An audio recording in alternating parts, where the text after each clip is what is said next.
കണ്ണൂർ പഴയങ്ങാടിയിൽ ഓടിക്കൊണ്ടിരുന്ന വാഹനത്തിന്റെ ടയർ ഊരിത്തെറിച്ച അപകടം. ടയർ ഇടിച്ച് സ്കൂട്ടർ യാത്രക്കാരായ 2 പേർക്ക് പരുക്കേറ്റു. കോഴിയുമായി പോവുകയായിരുന്ന വാഹനമാണ് അപകടത്തിൽപ്പെട്ടത്. അരുൺ പൂപ്പറമ്പ വിവരങ്ങളുമായി. അരുൺ, വിശദാംശങ്ങൾ.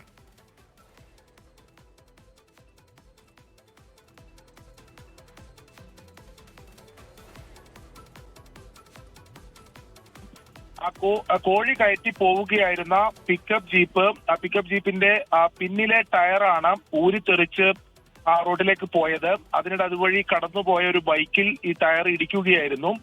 ബൈക്ക് യാത്രികരായിട്ടുള്ള 2 പേർക്ക് പരിക്കേറ്റിട്ടുണ്ട്. പക്ഷേ പരിക്ക് എന്നാൽ ഗുരുതരമല്ല എന്നതാണ് നമുക്ക് ഇപ്പോൾ ലഭിക്കുന്ന വിവരം. പ്രാഥമിക ചികിത്സ തേടി അവർ ആശുപത്രി വിട്ടിട്ടുണ്ട്. ഇതെങ്ങനെ ഈ ടയർ പെട്ടെന്ന് ഊരിത്തെറിച്ചു പോയി എന്നത് കാര്യത്തിൽ ഇപ്പോഴൊരു വ്യക്തത എന്തായാലും വന്നിട്ടില്ല.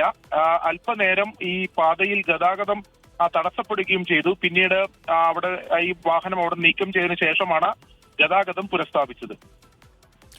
പഴയങ്ങാടിയിലാണ് ഓടിക്കൊണ്ടിരുന്ന വാഹനത്തിന്റെ ടയർ ഊരിത്തെറിച്ച് അപകടമുണ്ടായത്. സ്കൂട്ടർ യാത്രക്കാരായ 2 പേർക്ക് പരുക്കേറ്റു. കോഴിയുമായി പോവുകയായിരുന്നു ഈ വാഹനം.